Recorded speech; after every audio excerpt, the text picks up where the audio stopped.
فرمایا رب تبارک و تعالیٰ نے مکہ کے مشرکوں کو، پوری دنیا کے لوگوں کو پیغام ہے، کل حبیب آپ فرما دیں سیرو فی الارض، او زمین میں ذرا سیر کرو نہ، جاؤ ذرا۔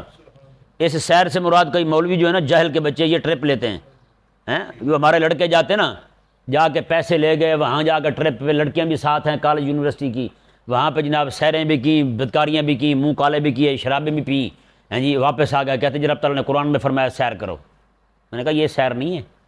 سیر کا لفظ جہاں بھی قرآن میں آیا پھر آگے پتہ کیا آیا وہ دیکھیں ذرا۔ ہاں ویسے جانا جائز ہے، کوئی منع نہیں ہے،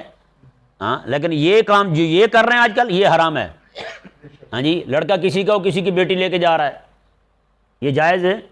نہیں ہے، کسی کی بیٹی کو لے کے جا رہا ہے گھومنے کے لیے، یہ حرام ہے۔ وہ والدین بھی ذرا غور کریں کہ آپ کا بیٹا جو ہے نا ہر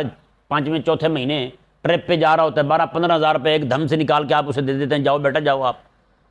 دل نہ ٹوٹ جائے اس کا کہیں، معافی دیں ذرا، ماں والدین بھی ذرا سوچیں اس بات پہ غور کریں۔ بیٹا غرق کر رہے ہیں آپ اپنے بچوں کا خود۔ مجھے نہیں تھا پتہ اس بات کا کہ وہاں کیا ہوتا ہے، ایک لڑکے نے مجھے خود بتایا،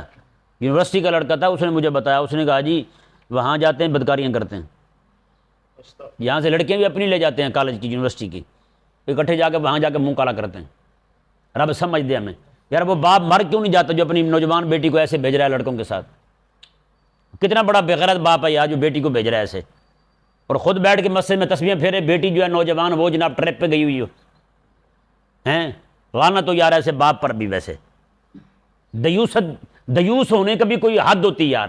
کیا حد ختم کر دی یار اس بغیرت نظام تعلیم میں، ہماری غیرت تک ختم کر دی یار،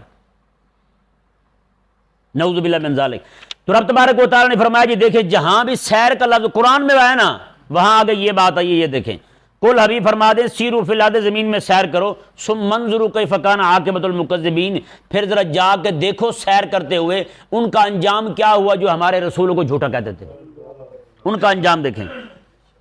یہ مکے والوں کو بطور خاص کہا جا رہا ہے کیونکہ مکے والے جو ہیں وہ علاقہ وہ پڑتا تھا ان کا، جب شام جاتے تھے یمن جاتے تھے ان علاقوں میں جاتے تھے تو راستے میں قوم عاد اور سمود کے کھنڈرات پڑے تھے، ان کے گرے ہوئے محلات پڑے تھے، بڑی بڑی بلڈنگیں، ان کی کوٹھیاں، محلات، بنگلے کھڑے ہوئے تھے جو پہاڑوں کو کریت کر بناتے تھے، وہ آج بھی موجود ہیں۔ رب تبارک و تعالیٰ نے فرمایا کہ جتنی طاقتور قوم تھی جس وقت انجینئرنگ مشینری کچھ نہیں تھی، پہاڑوں کو کریت کے اپنے گھر بنا لیتے تھے، اتنے طاقت والے لوگ تھے،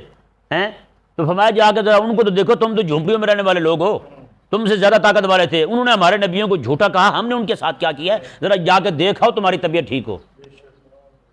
اندازہ لگائیں۔ تو یہ چیزیں جو ہے نا یہ عبرت پکڑنے کے لیے ہیں، سیر کا جو حکم دیا گیا نا یہ عبرت پکڑنے کے لیے، اللہ تبارک و تعالی ہمیں سمجھنے کی توفیق عطا فرمائے۔